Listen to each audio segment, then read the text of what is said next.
যারা ওদিকে হয়তো সই করেছেন, যে প্রচুর চাপ রয়েছে, ফলে সেগুলোকেও অস্বীকার করা যাচ্ছে না। আবার কিছু ক্ষেত্রে অনেকে নানা মামলা মকদ্দমা রয়েছে, তো সেগুলোতে নানা ধরনের তারা চাপ অনুভব করছেন, সেগুলিতে হয়তো অক্সিজেন সরবরাহে একটু সমস্যা হচ্ছে।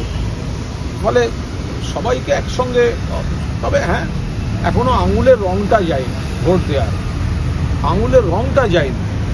1 মাস হয়েছে, এখনো পর্যন্ত আমি যখন আপনাদের সঙ্গে কথা বলছি তখনও অবধি বিজেপি দপ্তর বন্টন, কে কোন দপ্তর সেটা করে উঠতে পারেনি।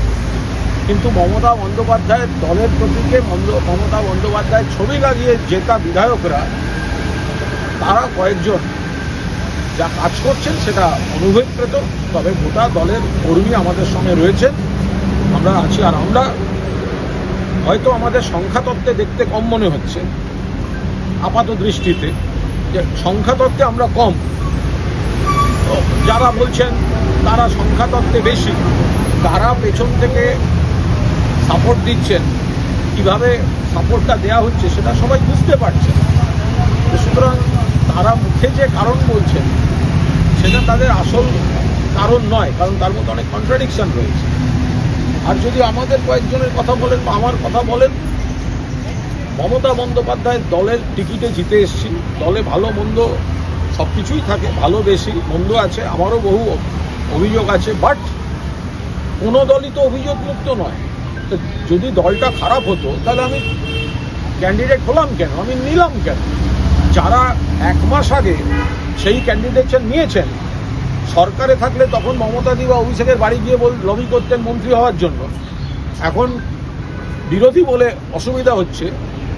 তো পরিষ্কার বলছি যে যারা এটা করছেন করতে পারেন, সংখ্যাতত্ত্ব অনেকের অনেক স্বার্থ আছে, দিল্লিতে গিয়ে গাড়ির গ্যারেজে দাঁড়িয়ে থাকতে হতে পারে, নানা রকম সব কাণ্ড কারখানা আছে।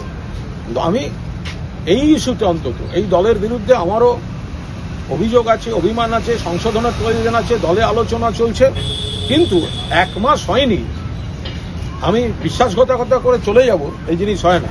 কিন্তু বিচার করেন, সেখানে তো মানে ক্রিকেটীয় ভাষায় আছে, রেকর্ড বইকে কি বলা হয় সে তো জানাই আছে।